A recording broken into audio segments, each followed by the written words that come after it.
안녕하세요. 모진 시집살이와 허수아비나 다름없는 남편 때문에 이혼을 결심한 30대 여성입니다.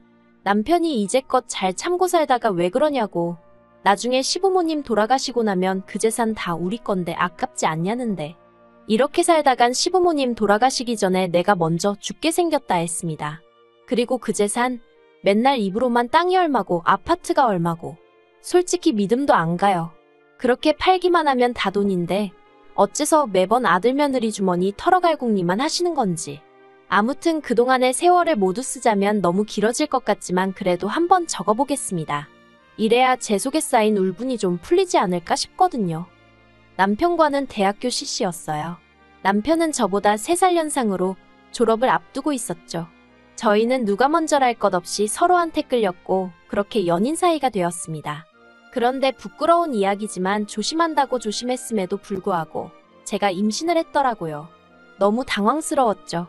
상황이 상황인지라 기쁘고 그런 것도 느낄 새가 없었고 그저 이 일을 어떻게 해결해야 하나 그 생각만 들대요. 낳아서 키운다는 건 가당치도 않다고 생각했으니까요. 그렇게 이틀을 꼬박 밤을 샜고 어쨌든 남편에게 말은 해야겠다 싶어서 남편을 만났습니다. 그런데 왜인지 만나자마자 감정이 주체가 안 되더라고요. 그래서 한참을 그렇게 영문도 모르는 남편 앞에서 눈물을 쏟아내곤 임신 사실을 고백했어요. 그리곤 걱정 말라고 지울 거라고 덧붙였죠. 그런데 남편도 당연히 지우자고 할 줄 알았는데 남편이 울며 불며 매달리는 거예요. 자기가 무슨 수를 써서라도 책임지겠다고 그러니 지우지 말고 낳아서 키우자고요. 그리고 그런 남편을 보니 굳게 먹었던 제 마음이 흔들리대요. 이 사람을 믿고 한번 따라가 볼까 싶었달까요? 사실 저는 배경이 좋지 않아요. 더 정확히 말하자면 가정환경이 불우했다고 해야겠네요. 제 이야기를 조금만 해보자면 저희 친정부모님은 제가 중학생일 때 이혼을 하셨고 이후로 저는 친정어머니와 지내기 시작했어요. 그리고 솔직히 친정어머니와 지내는 건 쉬운 일이 아니었습니다. 평생을 전업주부로 사시던 어머니셨으니 갑자기 당신이 나가서 돈을 벌어야 한다는 사실 자체를 받아들이기 힘들어하시는 눈치셨죠. 당신 딴에는 어떻게든 살아보시려고 이일저일 해보시는 듯 했는데 왜인지 오래 버티질 못하셨고요. 아무튼 상황이 그렇다 보니 제 스스로가 어머니께 큰 짐덩어리처럼 느껴지대요. 그러다 제가 고등학교에 들어가던 해 친정어머니가 재혼을 하셨습니다. 제 또래의 딸을 둔 남자분이셨는데 어머니가 많이 의지를 하시는 눈치였어요. 하지만 그것보다 더 저를 괴롭게 한 건 그분 딸이 몸이 많이 아팠거든요. 남의 도움 없이는 거동도 불편해했고요. 그런데 그 딸의 수족 노릇을 제가 해줬음하더라는 거예요. 저희 어머니가 그러더라고요. 제가 그 딸한테 잘해주면 그분한테 당신 체면이 설 것 같다나. 그런데 저는 그런 어머니에게 솔직히 너무 실망을 했습니다. 이혼할 때도 그렇고 재혼할 때도 그렇고 지금도 그렇고 엄마한테 내 입장이란 건 아무 상관이 없구나. 그런 생각이 들었으니까요. 그래서 그 길로 아버지한테 전화를 했어요. 그리고는 그간 어머니와 있었던 일과 어머니의 재혼 소식도 알렸고 아버지한테 저 좀 걷어주시면 안 되냐 물었죠. 그랬더니 아버지도 조금 당황하신 듯 했어요. 단박에 그래 와라 소리가 나오진 않았거든요. 하지만 잠깐의 정막이 흐르고 아버지가 주소를 불러주시며 오라고 하시대요. 그런데 덧붙이시길 아버지는 재혼을 하신 건 아니지만 같이 사는 여자가 있다며 저더러 잘 지낼 수 있겠냐입니다. 그래서 제가 그분도 혹시 자식이 있으시냐 물으니 그건 아니라고요. 하지만 아버지와 지내는 일도 결코 편하지 않았습니다. 아버지와 지내던 여자분은 제가 마치 무슨 자기 라이벌이라도 된다고 생각을 한 건지 매사 저에게 날을 세웠어요. 특히나 아버지가 제 대학 등록금을 내주실 때마다 얼마나 싫은 티를 냈는지 몰라요. 그리고 그럴 때면 아버지도 그 여자분 비위를 맞추느라 그러신 건지 저에게 가시돋친 말들을 퍼붓기 일쑤셨죠. 실제로 아버지가 저를 함부로 대하고 막말을 하면 그 여자가 좀 기세가 누그러졌으니까요. 그런데 그런 와중에 지금의 남편을 만나서 연애를 하게 되었고 애까지 가졌으니 어디 상의할 곳도 마땅치 않았고 그래서 그냥 지워야겠단 결론에 도달했던 거예요.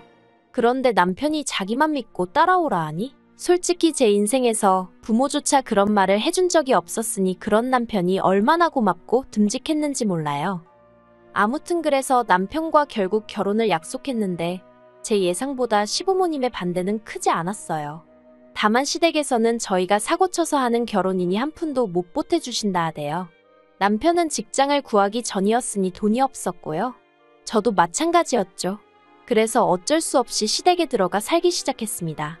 그리고 시댁에 사는 동안 겪었던 크고 작은 서러운 이야기들을 해보자면 정말 석 달하고도 열흘은 밤을 꼬박 새워야 할 거예요. 하지만 당시에는 그마저도 감사하다고 생각했어요. 그래서 시부모님의 말도 안 되는 시집살이도 군소리 없이 참아냈고 남편 밑으로 있는 두 동생의 온갖 유세도 인내하며 받아줬지요. 그리고 다행히 제가 애를 낳고 얼마 안 되어 남편이 취직을 했어요. 그리고 남편이 첫 월급을 타온 날 제가 남편에게 그랬습니다. 죽기 살기로 돈을 모아서 우리 꼭 분가하자고요. 그런데 이 얘기를 방문 밖에서 어머님이 엿들으시고선 완전히 집안을 뒤집어 놓으셨어요. 먹여주고 재워줬더니 돈 좀 번다고 내뺄궁리를 한다면서. 그리고 저는 그땐 뭐가 그렇게 무서웠는지 그런 어머님께 죄송하다고 잘못했다고 몇 번이나 빌었죠. 그러자 어머님이 남편더러 월급 통장을 내놓으라시대요.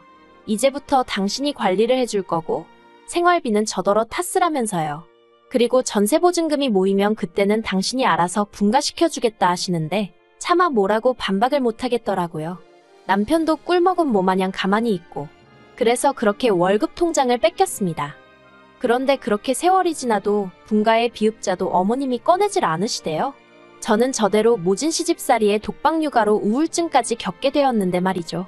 사실 그때는 제가 우울증이란 것도 몰랐어요.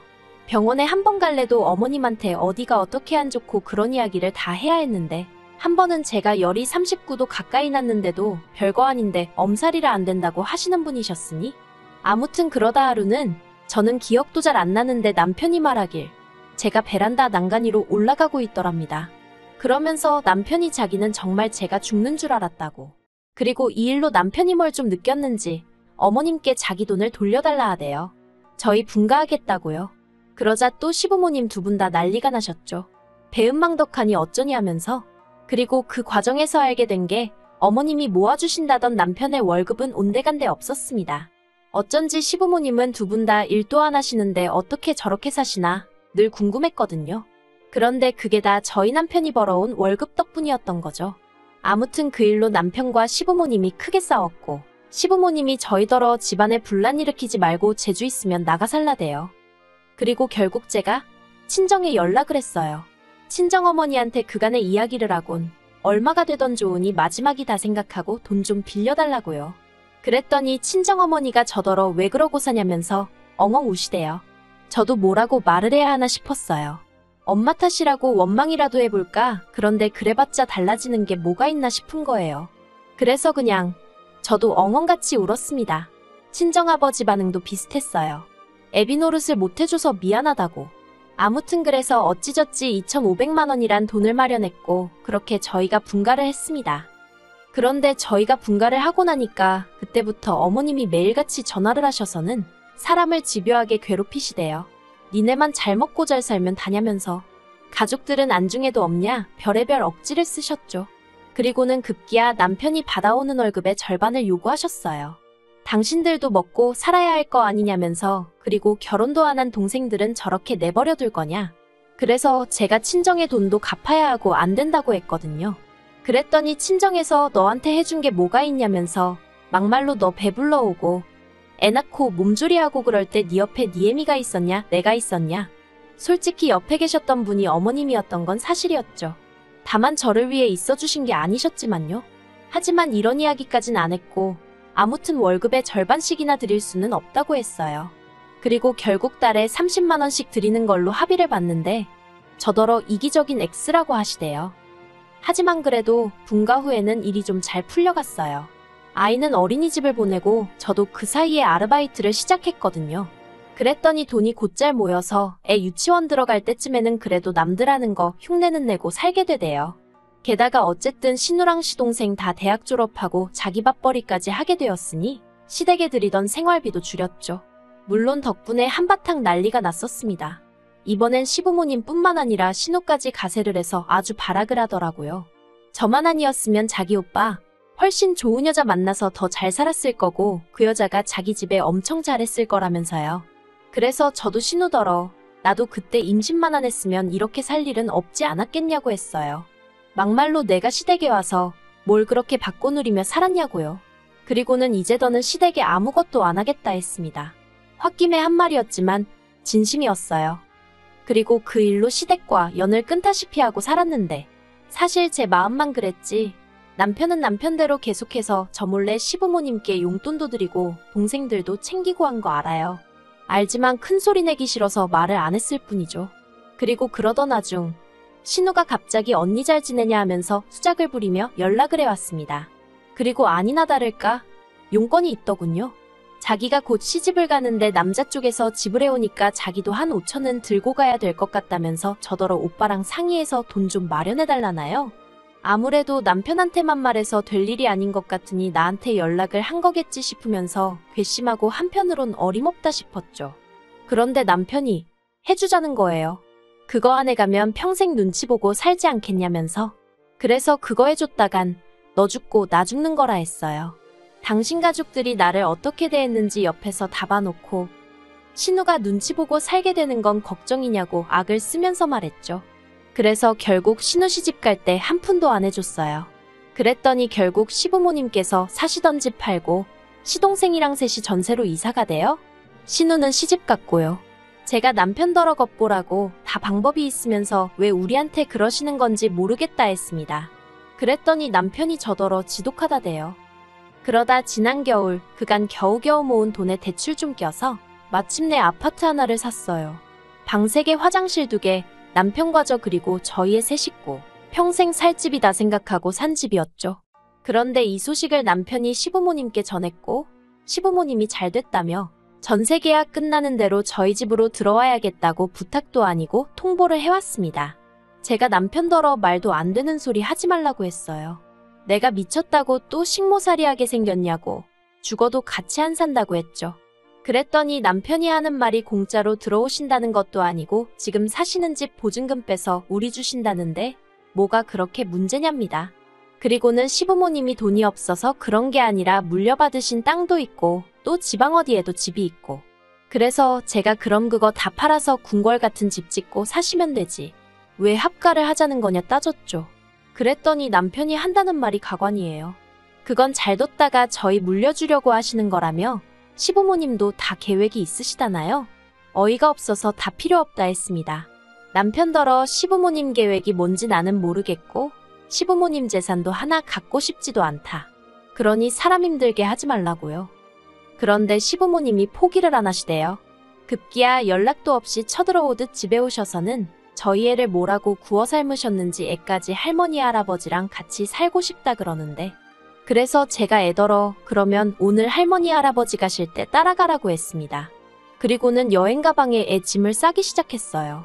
솔직히 진짜 보낼 생각은 없었고 생쇼나 마찬가지였죠. 그런데 시부모님은 제가 진짜로 애를 보내려는 줄 아셨나 봐요. 저더러 진짜 모질다면서 이래서 처음부터 마음이 안 들었다나 그러더니 저더러 나무가 아니라 숲을 봐야 한다면서 자기들한테 좀 잘 보이려고 해보래요. 그러면 자기들 죽고 나서 그 재산 다 어디로 가겠냐고요. 그래서 그 재산 실컷 쓰고 돌아가시라 했습니다. 살아서 자식 괴롭히지 마시고 그 돈으로 좋은 거 먹고 좋은 데 다니다 가시라고요. 그리고는 내 집에서 그만 나가달라 하니까 이게 왜 네 집이냐 내 아들 집이지 하고 나오시는데 그럼 그렇지 그 소리 왜 안 하시나 했어요. 그래서 한번 이 집이 정말 누구 집인지 따져볼까요? 하고는 남편더러 그 자리에서 이혼하자 했습니다. 그리고 며칠 뒤 남편하고 밖에서 따로 만나서 대화를 나눴어요.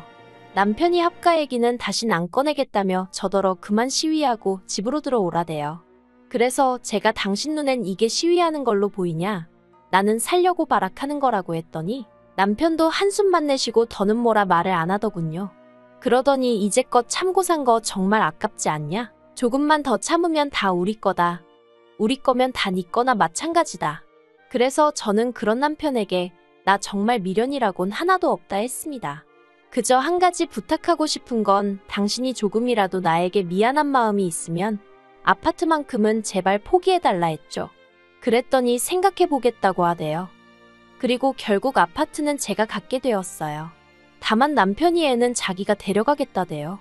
사실 이렇게 얘기하면 사람들이 저를 어찌 볼지 모르겠지만 아이까지 데려와서 잘 키울 자신이 없었거든요. 이혼하고 돈 없는 엄마랑 같이 사는 게 자식 입장에서 얼마나 눈치가 보이는 일인지 누구보다 제가 잘 아는데 차마 되물림할 수는 없잖아요. 그래서 남편이 애 데려가겠다는데 안 된다고를 못했어요. 오히려 조금은 다행이다 싶었죠. 솔직히 싸이다오기 같은 건 없어요. 그저 제 마음이 편해졌다고 해야 할지. 아이랑 자주 연락하고 지내는데 다행히 아이가 저를 원망하는 것 같지도 않고요. 하지만 분명히 상처는 받았을 테니 엄마로서 평생 미안한 마음으로 살아야겠죠. 참 그리고 지금은 직장 생활에 열을 올리는 중입니다. 그동안에도 쉼없이 일을 해오긴 했는데 이번에는 지인의 소개로 제대로 된 직장에서 정규직으로 일하게 되었거든요. 처음으로 도망치듯 쫓기듯이 하는 일이 아니라 제가 하고 싶어 하는 일이라 그런지 매일매일 즐겁고 피곤한 줄도 모르겠어요. 비로소 숨통이 트인 기분이에요. 더는 이유 없이 욕먹고 눈치 봐가며 살지 않을 겁니다. 제 인생에서 저도 행복할 자격이 있으니까요.